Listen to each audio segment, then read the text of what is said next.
Hello, everyone, and welcome to another Teacher Joseph podcast. Today, we're going to look at the question: can music help you learn English? Until now, I've always said no.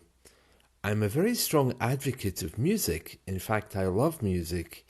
But when it comes to helping people learn English, usually I say no. There is an opinion, however, that if you listen to music a lot, then you will remember the words and they somehow make sense. I don't think that's necessarily true. I think what you hear and remember is the actual tune and the melody. The words, I'm really not so sure. I'll give you an example. I remember some years ago I heard an absolutely amazing song on the radio, and I heard it and I loved it, but the words I was hearing weren't the words the woman was singing.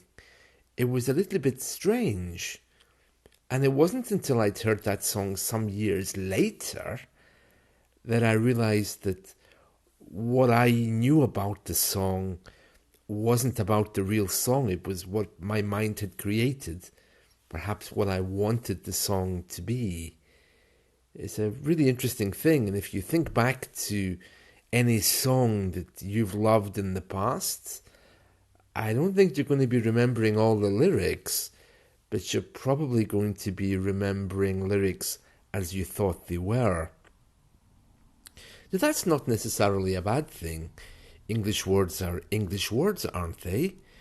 Well, unfortunately, most singers in English, I can't say all, but many of them at least, kind of twist the words. They kind of change the words and how the words sound a little bit to accommodate the music. And that's one big problem. The next big problem, the lyrics themselves, well, some of them aren't written in the best possible way.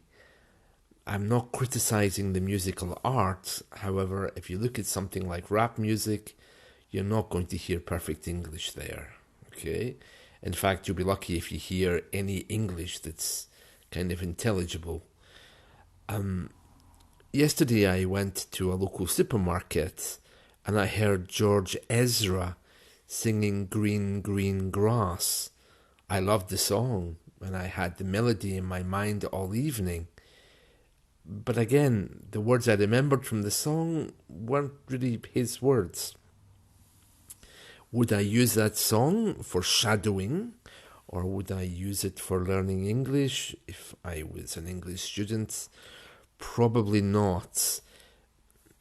The lyrics are very plain and easy, but they don't make any sense. She said, green, green grass, blue, blue sky, you better throw a party on the day that I die. That doesn't, well, it's not the kind of song mentioning death that I would, well, actually, I do like death songs, but it doesn't do anything for me, okay? So the chances of me remembering that, I would say, are probably quite remote. And also, these kinds of songs, you go to translate them and you're expecting a meaning, but there isn't any meaning in that. You better throw a party on the day that I die. It doesn't make any sense, you know. I'm not criticizing George Ezra. I'm sure he's a very nice person and very talented. But loaded up when the sun comes down, me and the girls straight out of town, undercover, undercover. I mean, if you can work out what that means, good luck. So, this is why I say that music is not maybe something that you should practice with. If you want to shadow with it might bring you a little bit of joy. It might be something different to try in between using news reports and usual texts, but I would say it's not what you should use to learn. I don't want to sound like a party pooper, you know, someone who destroys a party. If music works for you, go ahead, do it. but I just don't think that it's altogether helpful. I'm the kind of person that prefers, to sit down with a book, but it can't do any harm. At least there's odd words in there, I suppose, that you would pick up. But if you're looking for it to be intelligible, I don't think it's a good idea. That's it, folks. See you soon. Bye-bye.